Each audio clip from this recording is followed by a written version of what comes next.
Donald Trump suggested America default on its debt. That would be a massive mistake. In a recent town hall event televised by CNN, Donald Trump mentioned something alarming, but this might be his most insane idea to date.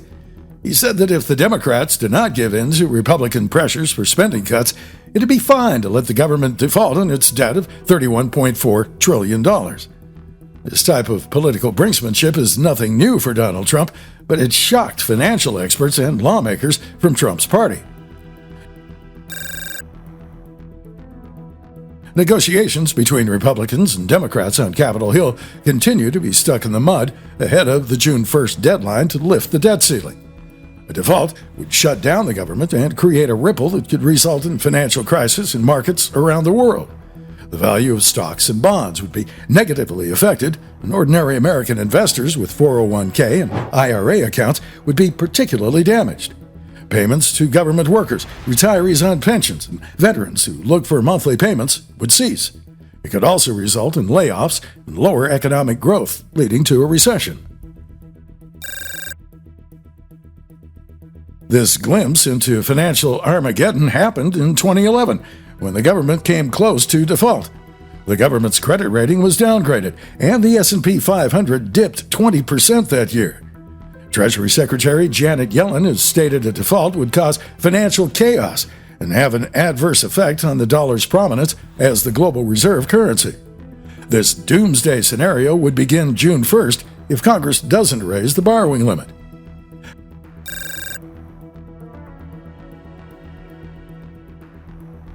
GOP lawmakers mainly agree with Yellen that a default would be disastrous and that Congress would find a way to avert it.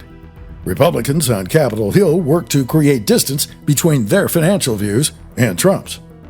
Senator John Cornyn of Texas said to The Hill that nobody thinks default is a good idea. Nobody. Senator Lisa Murkowski of Alaska said, "I don't think anybody suggesting that we have to do a default is wise policy, wise strategy for this country." She said that Trump certainly doesn't impact her way of thinking on the subject. Senator John Thune of South Dakota explained that most people recognize we need to do a deal here.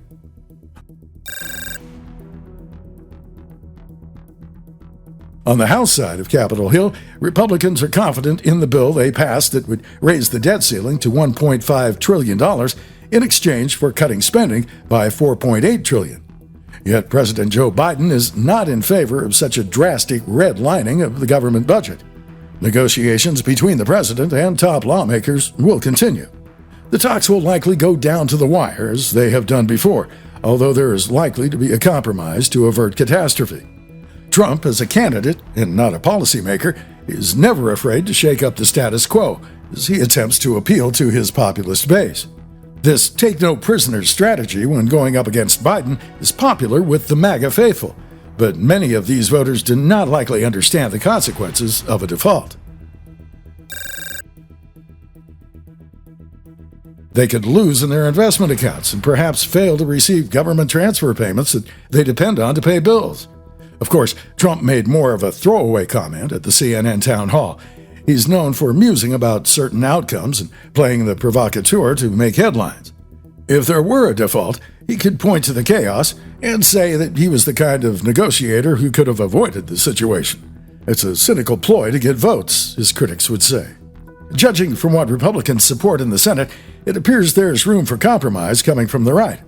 The more conservative populists in the House may not agree with the senators, but they will eventually get in line, and hopefully the president and his Democrat allies in Congress can agree to a compromise and allow some spending cuts.